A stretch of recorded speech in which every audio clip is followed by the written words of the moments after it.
বিসমিল্লাহির রহমানির রহিম। যারা আমার সঙ্গে আছেন সবাইকে আসসালামু আলাইকুম। এই যে আম মাখামাখি, কাঁচা আম মাখানো আর কাঁচা আমের জুস, দুইটা অ্যাড করেছি। তো বেশ কয়েকদিন সপ্তাহ হয়ে গেল যে আবহাওয়াটা আসলে অনেক ভালো, ঠান্ডা। তো ঠান্ডার মধ্যে অবশ্য আম মাখানো, আমের জুস এগুলো বেশি একটা ভালো লাগে না। তো আজকে যেহেতু একটু গরম পড়েছিল দুপুরবেলা, তো মেয়েদের জন্য দুইটা আম কেটে দিয়েছি। অবশ্য মেয়েরাই কেটেছে। আর দুইটা আমের মধ্যে একটু আমের জুস করে দিয়েছি। আর এই ছোট মেয়ে আমগুলো একটু ঝুরি করে করে কাটছে, কারণ সে আম মাখানো খাবে। আর আজকে ছোট মেয়ে এরকম কেটেছে, আর বড় মেয়ে আমটা মাখিয়ে দিয়েছে। আর কি দিয়ে মাখানো হয়েছে: লবণ, কাঁচামরিচ, বিট লবণ আর চিনি। যেহেতু আমটা খুবই বেশি টক, আর সে কারণে চিনি না দিলে আসলে মজা লাগে না। আর সাথে কাসুন্দি, হাতে বানানো কাসুন্দি। যদিও এবছর কাসুন্দি বানানো হয়নি, ফ্রিজে রেখে দিয়েছিলাম, গত বছরের সেটা দিয়েই খাওয়া চলছে।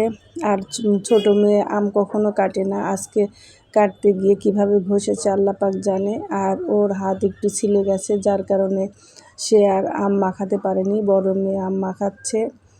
অবশ্য খেতে ভালোই লাগে, ওর আব্বুর খুব পছন্দ ছিল আম মাখানো।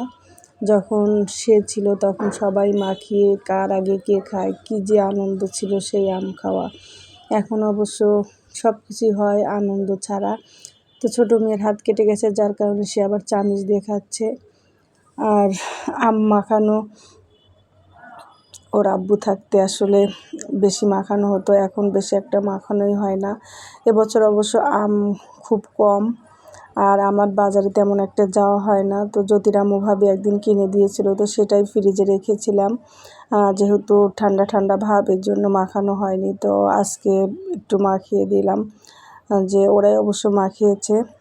ওরা অনেক দিন ধরে বলছিল যে আমটা মাখিয়ে দাও, তো দেয়া হয় না।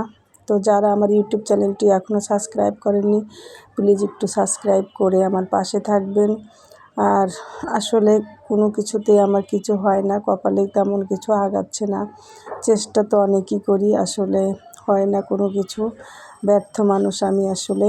তো সবাই ভালো থাকবেন, সে পর্যন্ত আল্লাহ হাফিজ।